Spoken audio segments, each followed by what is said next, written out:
Louvado seja Deus. A graça e a paz do Senhor Jesus esteja com todos vós.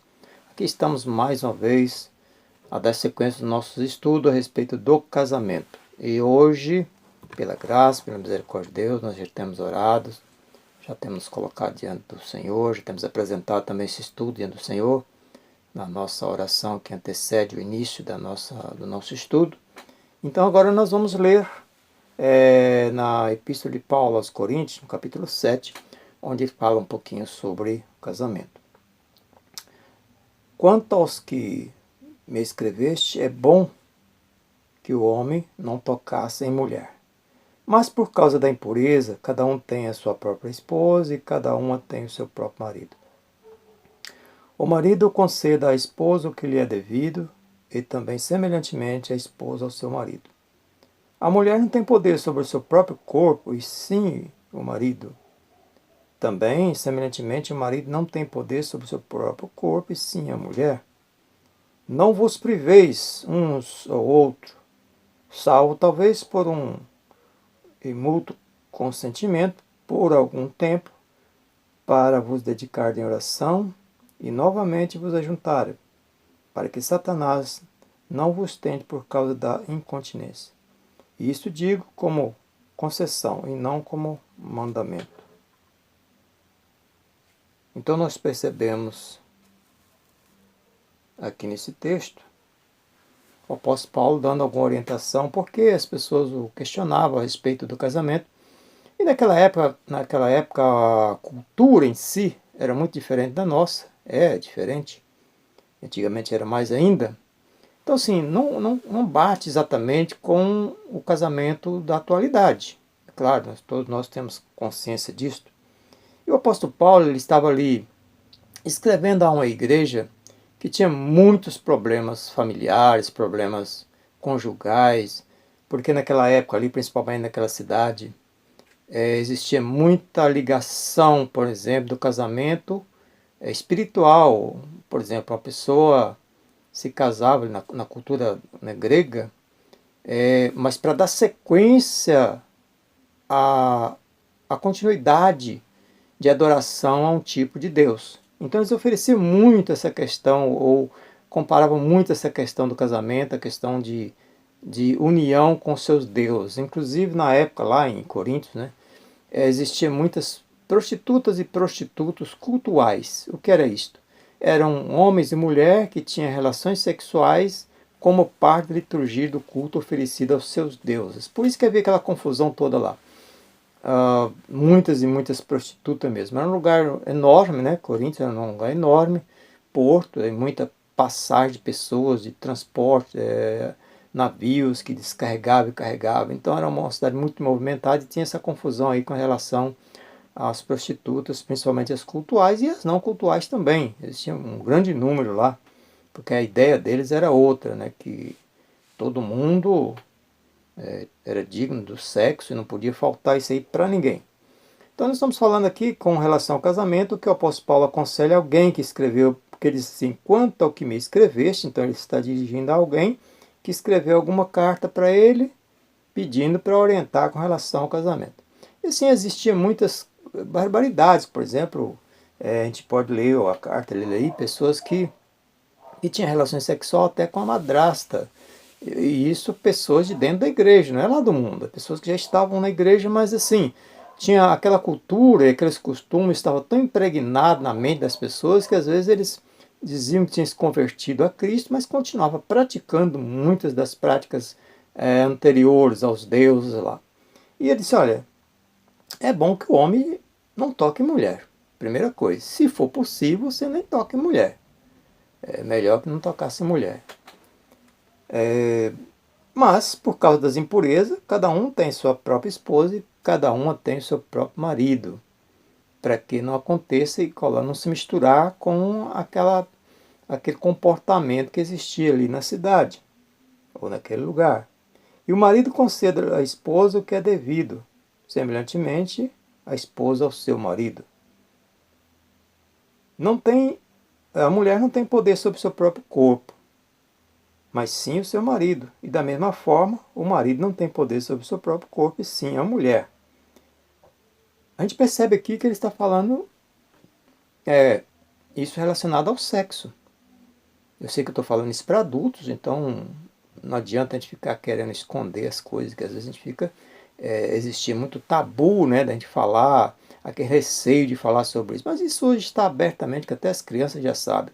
Isso é proibido, em parte, né, como se dizem, entre aspas, né, proibido as crianças, mas elas estão mais perto do que nós adultos. Mas aqui nós estamos falando um conteúdo para adultos, então por isso eu estou falando dessa forma, que não é nada demais. É coisa que acontece, tem que acontecer em todo casal. Então, assim, ele está falando, relacionando isso aqui sobre o sexo. E depois ele diz até, para a gente ter assim, a confirmação disso, que ele diz assim, ó, não vos priveis um ao outro, salvo por mútuo consentimento por algum tempo, para aplicardes em oração e novamente vos ajuntardes, para que Satanás não vos tente por causa da incontinência. O que ele está dizendo aqui? Que a mulher, ela tem que estar disposta ao marido na relação sexual. E da mesma forma ao marido. Então ele disse aqui que o homem não tem poder sobre o seu próprio corpo nesse sentido. Então ele não pode querer pensar que só ele é que é o dono do prazer. E também a mulher da mesma forma. Agora, o meu conselho, nós estamos fazendo esse estudo, porque algumas pessoas me pediram para falar, inclusive citaram, né, esse capítulo aqui. E aí é o seguinte, as pessoas que estão casadas ou vão se casar, e às vezes acontece muito esse problema porque eu pesquisei, eu investiguei muito antes de fazer esse estudo, e pessoas que de fato não têm nenhum prazer na vida sexual. Eu conheço casais, inclusive teve um casal que eu conheci mesmo pessoalmente, que o homem só tinha o interesse no seu desejo próprio. Não estava nem aí se a mulher estava agradando, se estava sentindo bem, se estava sentindo algum prazer. Não queria nem saber.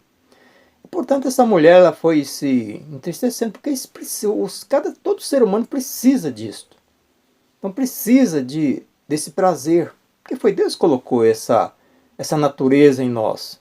Tem aqueles que não têm essa necessidade, mas no geral todo ser humano tem. Porque foi Deus que colocou essa natureza. Então, tanto o homem quanto a mulher precisa sentir prazer. E naquela época, por exemplo, acontecia muito, inclusive na cultura grega, a mulher não era objeto de prazer necessariamente para o homem. Era só para procriar, só para ter filhos.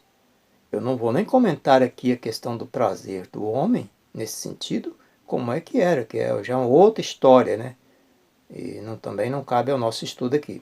Mas se vocês quiserem pesquisar, vocês vão descobrir do que se tratava. Qual era o objeto de prazer sexual dos homens naquela época na cultura grega? Não era a mulher. A mulher era só para ter filhos. Então o apóstolo Paulo diz, não é bem assim. Tanto um quanto o outro tem o seu direito de sentir prazer.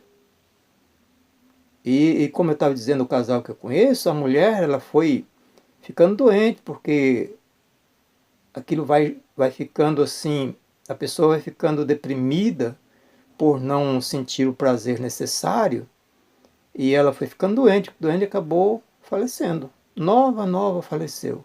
Mas eu conheci muito bem, e claro que uma mulher se comunica com outra e às vezes acaba chegando até o ouvido dos homens, como chegou a mim. Essa mulher comentava com a amiga dela, essa amiga, então, como é da minha família, também, a gente ela conheceu há muito tempo, e ela acabou falando isso, que o marido dela só tinha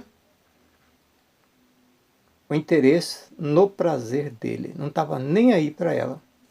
Então, eu quero perguntar a você agora, minha jovem, meu jovem, e principalmente para a jovem, você casaria com um homem, com um rapaz, que só pensaria no prazer dele? Não iria satisfazer você? Não entenderia você? Não entenderia o teu lado? E para os que estão casados já, eu quero alertar você, olha, tome cuidado. Não pense só no teu prazer, não. A tua mulher é humana.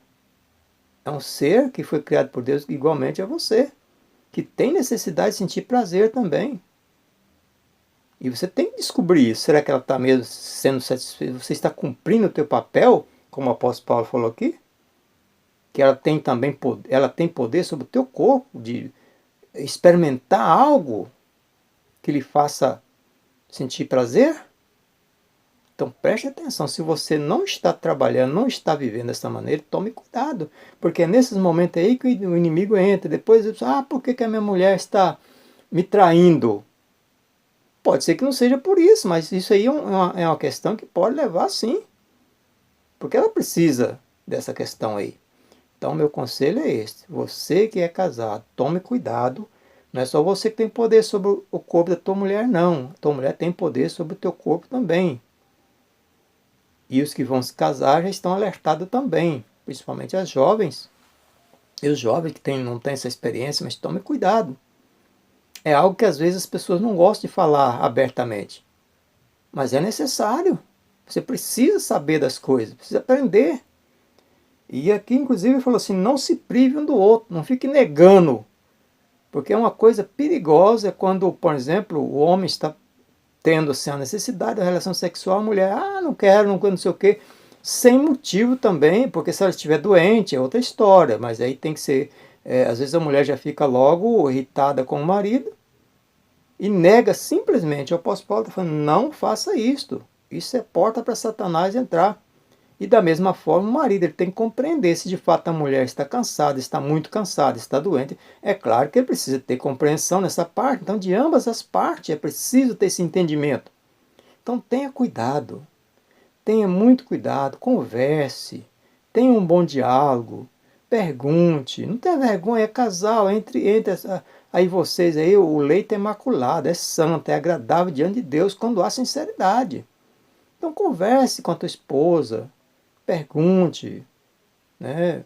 Pode perguntar coisas íntimas mesmo, entre vocês, não tem problema nenhum. E a mulher da mesma forma, se ela não estiver gostando de uma coisa, de algo, ela pode falar, olha, podia mudar um pouco, isso aí assim e tal, aquela coisa. Estou orientando isso aqui para os casais, porque é necessário, alguém tem que falar. Alguém tem que falar. Está aqui, o apóstolo Paulo está falando aqui, ele só não usa a palavra, né, às vezes bem clara, mas é isso que ele está dizendo aqui.